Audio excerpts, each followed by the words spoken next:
ഇന്ന് നമുക്ക് ഗോതമ്പ് പൊടി വെച്ചിട്ട് ഒരു ചെമ്മീൻ മൊമോസ് ഉണ്ടാക്കിയാലോ? എല്ലാവരും ഉണ്ടാക്കുന്നത് ചിക്കൻ മൊമോസൊക്കെ അല്ലേ? അപ്പോൾ നമുക്കൊന്ന് മാറ്റി പിടിച്ചാലോ? അപ്പോൾ അതിനിതാ ഞാൻ ഇവിടെ കുറച്ച് ഗോതമ്പ് പൊടി എടുത്തിട്ടുണ്ട്. നമുക്ക് നല്ലോണം ഒന്ന് കുഴച്ചെടുക്കണം. അപ്പോൾ ചെമ്മീൻ ഇതിവിടെ വേവിച്ചും കൊണ്ടിരിക്കണ്.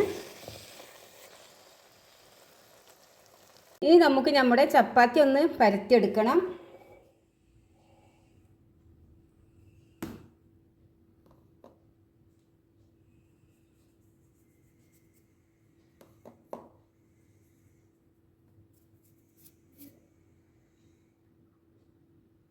ചപ്പാത്തി ഇതവിടെ പരത്തിയെടുത്തിട്ടുണ്ട്. ഇതുപോലെ കുറച്ച് വലുതാക്കി അങ്ങോട്ട് പരത്തിയാൽ മതി. അപ്പോൾ പിന്നെ നമുക്ക് കുറേ ഇതിമന്ന് വെട്ടിയെടുക്കാൻ പറ്റും. ഞാൻ ഇതുപോലത്തെ ഒരു ഇളനീൻ്റെ പുഡിങ്ങിൻ്റെ പാത്രമാണിത്. ഇതുകൊണ്ടാണ് ഞാനത് വെട്ടി കൊടുക്കുന്നത്. അപ്പോൾ ഇതുപോലെ വെട്ടുക.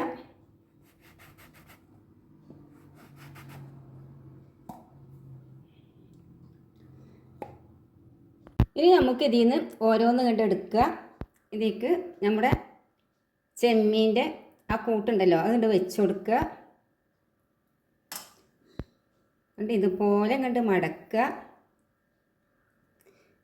ഇത് പല മോഡലായിട്ടും ഉണ്ടാക്കാം. ഞാനിപ്പോൾ ഈ ഒരു മോഡലിലാണ് ഉണ്ടാക്കാൻ വിചാരിച്ചിട്ടുള്ളത്.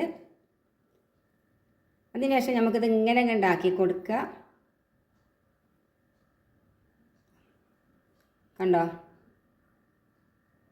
ഇതുപോലെ നമുക്കിത് ഫുള്ളായിട്ട് ഉണ്ടാക്കിയെടുക്കാം. അപ്പോൾ അങ്ങനെ തന്നെ നമ്മുടെ മൊമോസൊക്കെ ഇവിടെ റെഡി ആയിട്ടുണ്ട്.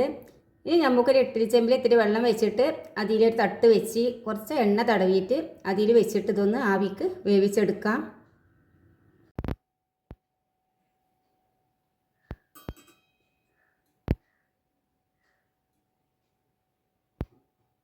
അങ്ങനെ തന്നെ നമ്മുടെ നല്ല ടേസ്റ്റിയായ ചെമ്മീൻ മൊമോസ് ഇവിടെ റെഡി. അപ്പോൾ ഇതിൻ്റെ ഒരു വീഡിയോ നിങ്ങൾക്ക് ഇഷ്ടപ്പെടുകയെന്നുണ്ടെങ്കിൽ നിങ്ങളെ കൂട്ടുകാർക്കൊക്കെ ഒന്ന് ഷെയർ ചെയ്ത് കൊടുക്കാനും അതുപോലെ തന്നെ സബ്സ്ക്രൈബ് ചെയ്യാനും ലൈക്ക് ചെയ്യാനും കമൻറ്റ് ചെയ്യാനും ഒന്നും മറന്നു പോവില്ലേ. അപ്പോൾ നമുക്ക് ഇതുപോലത്തെ നല്ല നല്ല വീഡിയോയുമായിട്ട് വീണ്ടും കണ്ടുമുട്ടാം ഇൻഷാ അല്ലാഹ്.